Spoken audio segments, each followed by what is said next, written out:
ਅੱਛਾ ਜੀ, ਹਕੂਮਤ ਜਿਹੜੀ ਆਵਾਮ ਨੂੰ ਸਹੂਲਤਾਂ ਦੇ ਰਹੀ ਹੈ, ਤੁਸੀਂ ਮੁਤਮਈਨ ਹੋ? ਇੱਕ ਬੰਦਾ ਸੀ ਨਾ, ਉਹਦੇ ਘਰ ਮਹਿਮਾਨ ਆ ਗਏ, ਉਹਦੇ ਪੁਰਾਣੇ ਦੋਸਤ ਸਨ ਤੇ ਬੜੇ ਦੂਰੋਂ ਆ ਗਏ। ਉਹ ਬੰਦੇ ਨੇ ਖੈਰ ਨਾ ਜਦੋਂ ਆ ਕੇ ਮਿਲਿਆ ਮਿਲਿਆ ਉਹਨਾਂ ਨੂੰ ਬਿਠਾਇਆ, ਬਿਠਾ ਕੇ ਤੇ ਉਹਨੇ ਘਰ ਗਿਆ। ਬੇਗਮ ਨੂੰ ਕਿਹਾ, ਉਹਨੇ ਕਿਹਾ ਵੀ ਮੇਰੇ ਮਹਿਮਾਨ ਆਏ, ਮੇਰੇ ਬੇਲੀ ਆ ਪੁਰਾਣੇ, ਤੇ ਰੋਟੀ ਰੋਟੀ ਜ਼ਰਾ ਚੰਗੀ, ਉਹਨੇ ਚਿਕਨ ਸ਼ਿਕਨ ਲਿਆਂਦਾ। ਉਹਨੇ ਕਿਹਾ ਖਾਣਾ ਬਣਾ, ਫਟਾਫਟ ਤਿਆਰ ਕਰ, ਉਹਨਾਂ ਨੂੰ ਭੁੱਖ ਬੜੀ ਲੱਗੀ। ਉਹ ਬੰਦੇ ਵਾਕਈ ਬੜੇ ਦੂਰੋਂ ਆਏ ਸੀ, ਉਹਨਾਂ ਨੂੰ ਭੁੱਖ ਤਾਂ ਲੱਗੀ ਸੀ ਬਹੁਤ। ਤੇ ਫਿਰ ਯਾਰ ਬੇਲੀ, ਤੁਹਾਨੂੰ ਪਤਾ ਸ਼ਰਮ ਹਜਾ ਵੀ ਨਹੀਂ ਕਦੇ, ਉਹਨਾਂ ਨੇ ਕਿਹਾ ਯਾਰ ਤੂੰ ਬਸ ਫਟਾਫਟ ਖਾਣਾ ਬਣਵਾ, ਸਾਨੂੰ ਬੜੀ ਭੁੱਖ ਲੱਗੀ। ਖੈਰ ਉਹ ਬੰਦਾ, ਰੋਟੀ ਪੱਕਣੀ ਸ਼ੁਰੂ ਹੋ ਗਈ। ਜਦੋਂ ਰੋਟੀ ਕਿਤੇ ਨੇੜੇ ਪਹੁੰਚੀ ਨਾ, ਸਾਲਨ ਰੋਟੀ ਪੱਕ ਗਿਆ।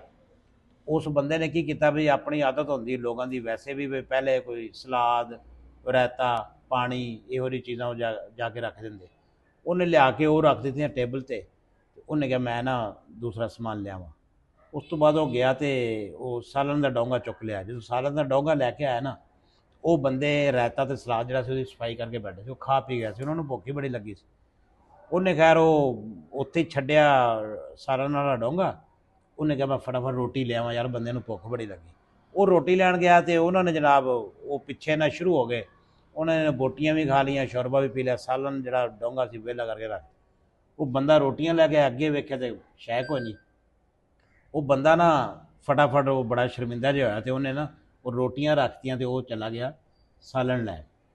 ਉਹ ਸਾਲਨ ਲੈ ਕੇ ਮੁੜਿਆ ਤੇ ਉਹ ਰੋਟੀਆਂ ਨਿਬੇੜ ਗਏ ਸਾਰੀਆਂ। ਉਹਨੇ ਫਟਾਫਟ ਜਨਾਬ ਉਹ ਚੁੱਕਿਆ ਛਾਬਾ ਜਿਹਾ ਤੇ ਰੋਟੀਆਂ, ਉਹਨੇ ਕਿਹਾ ਮੈਂ ਹੋਰ ਲਿਆਵਾਂ। ਰੋਟੀ ਲੈਣ ਗਿਆ, ਸਾਲਨ ਮੁੱਕ ਗਿਆ।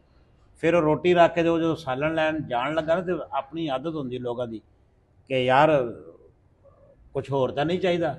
ਜਦੋਂ ਬੰਦੇ ਨੇ ਕਿਹਾ, ਉਹਨੇ ਕਿਹਾ ਯਾਰ ਕੁਛ ਹੋਰ ਲਿਆਵਾਂ, ਕੋਈ ਚੀਜ਼ ਕਮੀ ਪੇਸ਼ੀ ਤਾਂ ਨਹੀਂ ਹੋਈ? ਉਹ ਕਹਿੰਦੇ ਮਾਮਾ ਤੂੰ ਪੂਰੀ ਕਿਹੜੀ ਕੀਤੀ ਆ, ਪੂਰੀ ਤਾਂ ਤੇਰੇ ਕੋਲ ਕੋਈ ਹੋਈ ਕੋਈ ਨਹੀਂ। ਤੇ ਆਪਣੀ ਜਿਹੜੀ ਹਕੂਮਤ ਹੈ ਨਾ, ਉਹ ਵੀ ਐਵੇਂ ਫੈਸਿਲਿਟੀਆਂ ਦੇ ਰਹੀ ਹੈ, ਐਵੇਂ ਸਹੂਲਤਾਂ ਦੇ ਰਹੀ ਹੈ ਆਵਾਮ ਨੂੰ ਕਿ ਇਧਰੋਂ ਕੋਈ ਸਹੂਲਤ ਦੇ ਦਿੰਦੇ, ਉਧਰੋਂ ਜ਼ਰਾ ਟਾਈਟ ਕਰ ਲੈਂਦੇ। ਬਿਜਲੀ ਥੋੜੀ ਸਸਤੀ ਕਰ ਦੇਣਗੇ ਤੇ ਘਿਓ ਆਟਾ ਮਹਿੰਗਾ ਕਰ ਦੇਣਗੇ। ਜੇ ਘਿਓ ਆਟਾ ਕੋਈ 10-20 ਰੁਪਏ ਸਸਤਾ ਕਰਨਗੇ ਤੇ ਬਿਜਲੀ ਗੈਸ ਮਹਿੰਗੀ ਕਰ ਦੇਣਗੇ। ਐਵੇਂ ਹੀ ਨਿਜ਼ਾਮ ਚੱਲੀ ਜਾਂਦਾ। ਇੱਥੇ ਪੂਰੀ ਕਿਸੇ ਦੀ ਨਹੀਂ ਪੈਣੀ।